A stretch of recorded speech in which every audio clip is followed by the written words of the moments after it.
be honest, I've never experienced or anticipated this grief ever.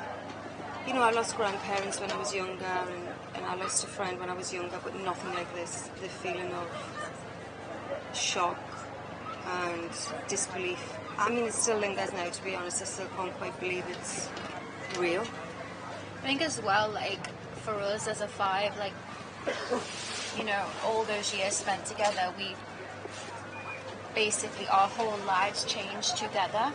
So we were such a unit in that sense that it almost feels like it's like an extension of yourself. Because you kind of are the group. Like, the group was so prolific in all of our lives that when a member is then not there anymore, it's like a little bit of you's not quite there as well. It's just horrible. To be honest, when you find out that your friend's that sick and the prognosis is dire, you feel so helpless. You've never felt You've never felt hopelessness like it. It's horrendous. So the fact that she had one request that we can fulfill is like great for us, because it just feels like we're doing something when we felt like there was nothing we could do for so long. So, but obviously, like, coming together now quite often to get things happening is strange, because her energy was so electric that we're kind of like the four, like, the four of us have such a chill vibe. Like, Sarah's energy was like a firework, so you feel that like huge difference in energy when she's not there.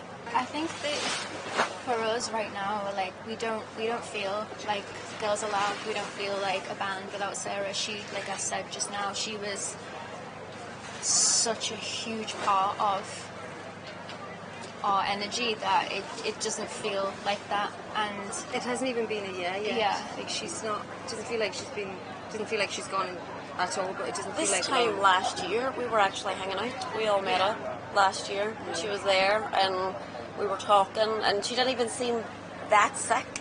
I was in denial the entire time, and was the friend that was like, "Oh, it's gonna be all right." And, I was completely in denial right up until the kind of the day she passed. So when you think about it this time last year, about how hopeful it seemed, even though there was really no hope.